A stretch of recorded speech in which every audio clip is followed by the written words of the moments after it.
Hello दोस्तों, स्वागत है आपका हमारे यूट्यूब चैनल टेकफैक्ट एकेडमी में। मैं हूं शशिकांत राय और यहां पर आज हम बात करेंगे 7वें चरण की शिक्षक भर्ती प्रक्रिया के बारे में, जिसमें आपको एक जो है मोटा मोटी आइडिया देंगे कि लगभग कितनी सीटों पे जो है वैकेंसी आने की संभावना है और कितनी सीटें लगभग जो है बन के तैयार हो रही हैं आपके लिए।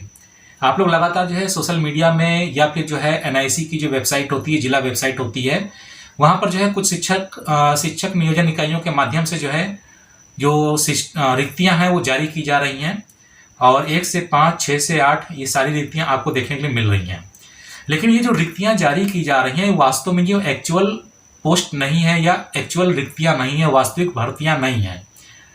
कारण क्या है वो सारा आपको इस वीडियो में बताएंगे और लगभग कितनी सीटों पे वैकेंसी आने की संभावना बन रही है वो भी आपको इस वीडियो में बताएंगे। तो वीडियो के साथ अंत तक बने रहिएगा और जो भी शिक्षक अभ्यर्थी अभी तक चैनल को सब्सक्राइब नहीं किया है चैनल को सब्सक्राइब कर लीजिएगा। चैनल को सब्सक्राइब करने के लिए क्लिक करना होगा सब्सक्राइब बटन पे, बेल आइकन पे प्रेस करिएगा, ऑल पे क्लिक करिएगा तो आपको सारे वीडियो के नोटिफिकेशंस मिल जाएंगे। इससे पहले कि आप सभी लोग जानते हैं कि 6वें चरण की शिक्षक नियोजन प्रक्रिया अभी तक जो है लंबित है। लंबित होने का मतलब है कि अभी भी यह प्रक्रिया चल रही है। अभी भी ऐसी बहुत सारी शिक्षक नियोजन इकाइयां जहां के डॉक्यूमेंट वेरिफिकेशन कंप्लीट नहीं हुए हैं, कुछ जगह पे काउंसलिंग बाकी है और जो नव सृजित नियोजन इकाइयां या नगर निकाय या नगर पंचायत थी वहां पर जो है काउंसलिंग कराने की तैयारी चल रही है और वहां की रिक्तियों का भी कैलकुलेशन लिया जा रहा है।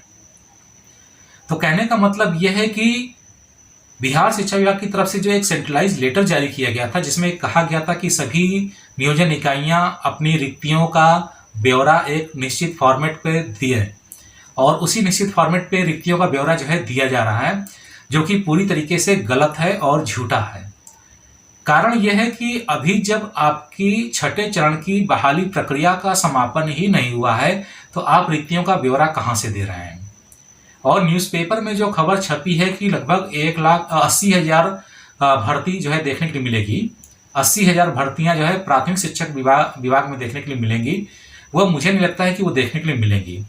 क्योंकि 50,000 सीटें जो 6ठे चरण की बच रही थी जो कि बैकलॉग भर्ती है, उसमें से अधिकतर सीटें अभी जो है जो काउंसलिंग होनी है उसमें जो है भरेंगी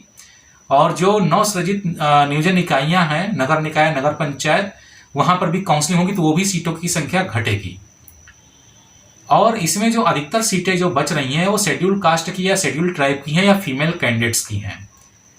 अब देखना यह है कि ये जो बैकलॉग की जो सीटें बच रही हैं इनको नए सिरे से रोस्टर में कन्वर्ट किया जाता है या फिर इनको बैकलॉग ही मान लिया जाता है।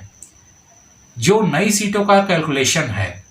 वो अभी भी शून्य है, उसका कोई भी आइडिया बिहार शिक्षा विभाग को नहीं है कि कितनी नई सीटों का गठन किया जाएगा, छात्र शिक्षक अनुपात क्या है, तो अभी नई सीटों का पता नहीं चल पा रहा है।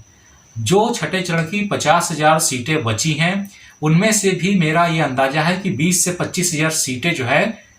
भर ली जाएंगी किसी न किसी तरीके से और बाकी 10 से 15,000 सीटें कहीं ना कहीं करप्शन का शिकार हो जाएंगी, क्योंकि नियोजन इकाइयां जो अपनी रिक्तियां भेज रही हैं उसमें से लगभग वो कुछ सीटें जो है करप्शन करके जो है खा जाएंगी। तो यह सीटें 50,000 जो बच रही हैं या बचती हुई आपको दिखाई दे रही हैं वो सीटें 50,000 नहीं बचेंगी। मेरा उम्मीद है कि ये 20,000 या 25,000 सीटें ही बच पाएंगी और इनको किसी न किसी तरीके से शिक्षक नियोजन इकाइयां ये दिखाएंगी कि हमने जो है कम से कम 20 से 25,000 सीटें पूरे बिहार जिला में बिहार राज्य में इनको फुलफिल कर लिया है, जो विशेष चक्र की काउंसलिंग थी उसमें और जो नवसृजित नियोजन इकाइयां थी उसमें। तो मुझे आशा यही है, उम्मीद यही लग रही है या संभावना दिखाई दे रही है कि 20 से 25,000 सीटें ही बैकलॉग भर्ती की बचेंगी और वे सीटें भी अधिकतर जो है फीमेल कैंडिडेट्स की होंगी। जहां तक नई सीटों का कैलकुलेशन का सवाल है तो नई सीटों में सिर्फ वही सीटें जो है शामिल की जाएंगी जिन पर शिक्षक जो है रिटायर होंगे। और आपको बता देना चाहते हैं कि 2012 की जो भर्ती शुरू हुई थी प्राथमिक शिक्षक को लेकर के, उस समय भी जो शिक्षक रिटायर हुए थे तभी वो भर्ती की इतनी सीटें खाली हुई थी और कुछ सीटें उसमें ऐसी थी जिनको ट्रांसफर करने के लिए जो है स्टोर करके रखा गया था या सेव करके रखा गया था, लेकिन उस समय जो है पुराने शिक्षकों का जो है ट्रांसफर नहीं किया गया और उसी सीट को कन्वर्ट करके जो है 94 शिक्षक भर्ती में कन्वर्ट कर दिया गया। तो अभी जो रिटायरमेंट वाले जो शिक्षक हैं जो रिटायर होने वाले होंगे उनकी संख्या लगभग न के बराबर है।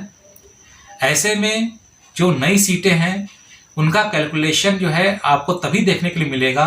जब इसमें नए विद्यालयों का जो है गठन हो, या नए विद्यालयों की संरचना रखी जाए, या उत्क्रमित नए विद्यालय स्थापित किए जाएं, या उनको जो है निर्माण किया जाए। लेकिन यहाँ पर अभी तक ऐसा कुछ भी देखने के लिए नहीं मिला है कि बिहार में कहीं भी नए विद्यालयों की संरचना जो है तैयार की जा रही है। और जब तक नए विद्यालयों की संरचना तैयार नहीं होगी, आपको नई सीटों की रिक्तियां देखने के लिए नहीं मिलेंगी। आपको उन्हीं 50,000 में से जो 20 या 25,000 जो सीटें बचेंगी, उन्हीं से काम चलाना पड़ेगा, और वो भी बैकलॉग भर्ती की ही सीटें होंगी।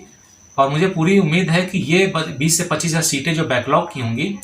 इनको सरकार किसी भी तरीके से नए रोस्टर में कन्वर्ट नहीं कर सकती है, क्योंकि इसका भी एक अलग नियम होता है। तो 20 से 25,000 सीटें बैकलॉग भर्ती की रहेंगी, और नई सीटें अगर बहुत ज़्यादा जोड़ेंगे भी तो मुझे नहीं लगता है कि 10 से 15,000 सीटों से ऊपर ये सीटें निकल करके सामने आएंगी। ऐसे में मुझे यही उम्मीद है कि 30 से 35,000 ही शिक्षक भर्ती प्रक्रिया आपको प्राथमिक शिक्षक में देखने के लिए मिलेगी, क्योंकि जो रिक्तियों का जो ब्यौरा आ रहा है उसमें अधिकतर सीटें भाषा यानी लैंग्वेज शिक्षक या भाषा शिक्षक की हैं, और या फिर मैथ और साइंस की हैं। बाकी नॉर्मल सीटें नहीं हैं। तो उम्मीद करते हैं कि इन्फॉर्मेशन आपको समझ में आई होगी कि आपको जो 80,000 सीटों का जो सपना दिखाई जा रहा है वो पूरा नहीं हो पाएगा, और ये कहीं ना कहीं 30 या 35,000 सीटों तक ही सिमट के रह जाएगा। और ये भर्ती प्रक्रिया कब शुरू होगी इसके बारे में हम आपको अगले वीडियो में बताएंगे। उम्मीद करते हैं कि इन्फॉर्मेशन आपको पसंद आई होगी। वीडियो अगर आपको पसंद आए तो वीडियो को लाइक करिएगा, शेयर करिएगा, चैनल को सब्सक्राइब करना ना भूलिएगा। तो जल्दी मिलते हैं अपने नए वीडियो के साथ में, तब तक के लिए इजाजत दीजिए। धन्यवाद।